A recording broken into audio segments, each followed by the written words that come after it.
अर्जुन बोले, हे महाबाहो, हे अंतर्यामी, हे वासुदेव, मैं संन्यास और त्याग के तत्व को पृथक पृथक जानना चाहता हूँ। श्री भगवान बोले, कितने ही पंडित जन तो काम में कर्म के त्याग को संन्यास समझते हैं तथा दूसरे विचार कुशल पुरुष सब कर्मों के फल के त्याग को त्याग कहते हैं। कई विद्वान ऐसा कहते हैं कि कर्म मात्र दोष युक्त है, इसीलिए त्यागने के योग्य है, और दूसरे विद्वान ये कहते हैं कि यज्ञ, दान और तप कर्म त्यागने योग्य नहीं है। संन्यास और त्याग, इन दोनों में से पहले त्याग के विषय में जानो, क्योंकि त्याग सात्विक, राजस और तामस भेद से 3 प्रकार का कहा गया है। यज्ञ, दान और तप रूप कर्म त्याग करने के योग्य नहीं है, बल्कि वो तो अवश्य कर्तव्य है, क्योंकि यज्ञ, दान और तप ये तीनों ही कर्म बुद्धिमान पुरुषों को पवित्र करने वाले हैं। इसलिए हे पार्थ, इन यज्ञ, दान और तप रूप कर्मों को तथा और भी संपूर्ण कर्तव्य कर्मों को आसक्ति और फलों का त्याग करके अवश्य करना चाहिए। ये मेरा निश्चय किया हुआ उत्तम मत है।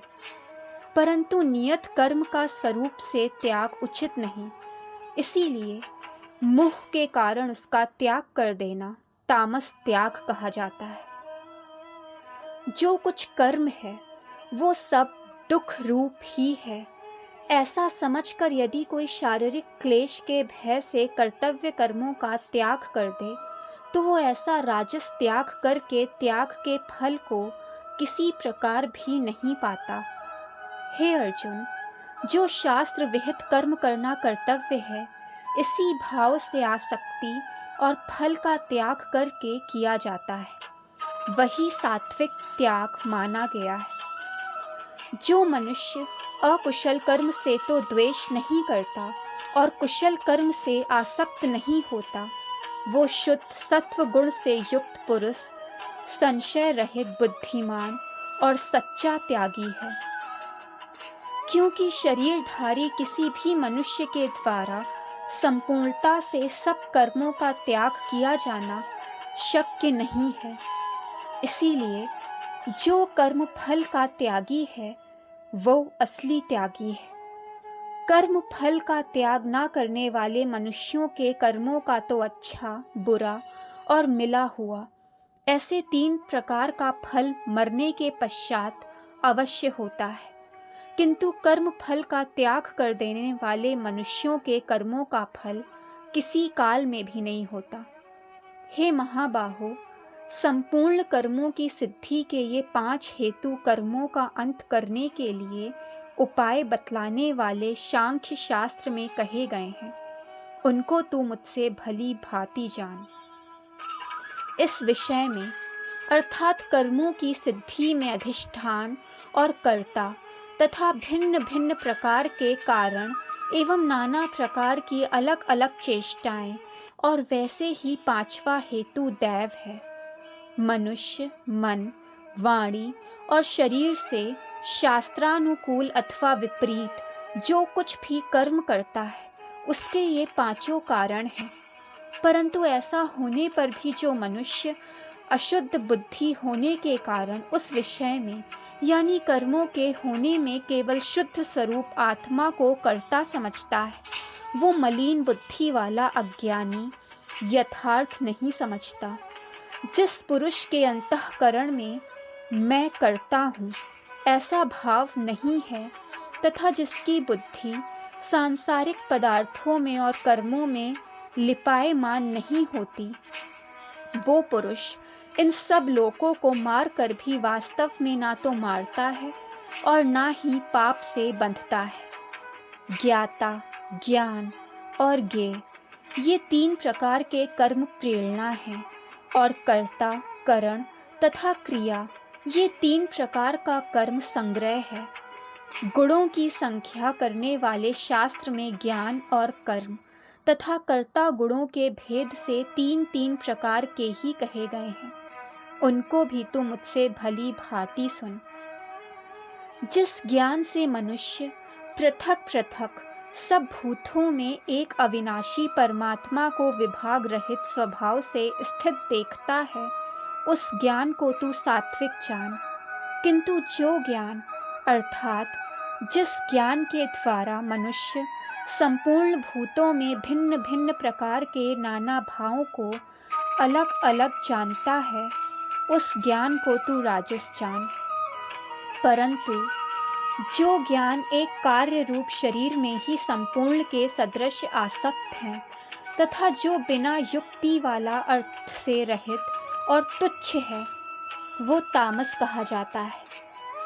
जो कर्म शास्त्र विधि से नियत किया हुआ और कर्तापन के अभिमान से रहित हो तथा फल ना चाहने वाले पुरुष द्वारा बिना राग द्वेष के किया गया हो, उसे सात्विक कहते हैं।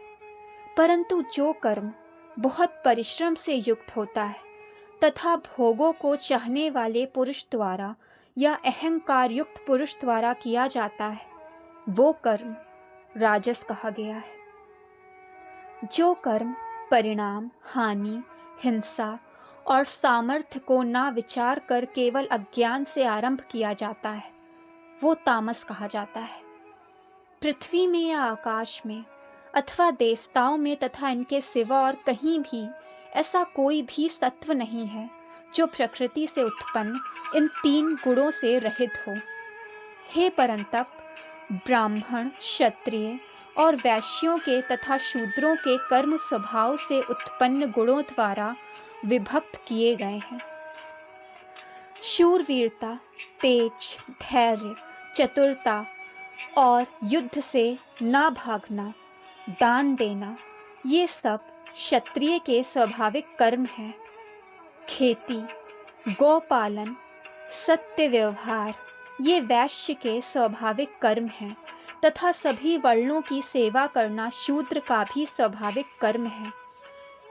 जिस परमेश्वर में संपूर्ण प्राणियों की उत्पत्ति हुई और जिससे ये समस्त जगत व्याप्त है, उस परमेश्वर की अपने स्वाभाविक कर्मों द्वारा पूजा करके मनुष्य परम सिद्धि को प्राप्त हो जाता है।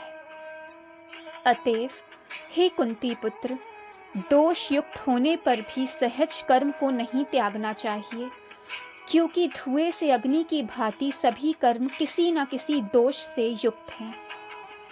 अर्जुन बोले, हे अच्युत, आपकी कृपा से मेरा मोह नष्ट हो गया और मैंने स्मृति प्राप्त कर ली। अब मैं संशय रहित हो गया हूँ, अतः आपकी आज्ञा का पालन करने को सज्ज हूँ। संजय बोले, इस प्रकार मैंने वासुदेव के और महात्मा अर्जुन के इस अद्भुत रहस्य युक्त संवाद को सुना। हे राजन, श्री हरि के उस अत्यंत विलक्षण रूप को भी पुनः पुनः स्मरण करके मेरा चित्त में महान आश्चर्य होता है और मैं बार बार हर्षित हो रहा हूँ। हे राजन, जहाँ योगेश्वर भगवान कृष्ण और गांडीव धनुषधारी अर्जुन हैं, वहीं पर श्री विजय, विभूति और अचल नीति है, ऐसा मेरा मत है। दोस्तों, वीडियो पसंद आए तो चैनल को लाइक, सब्सक्राइब एंड शेयर करें ताकि चैनल की नोटिफिकेशंस आपको मिलती रहें।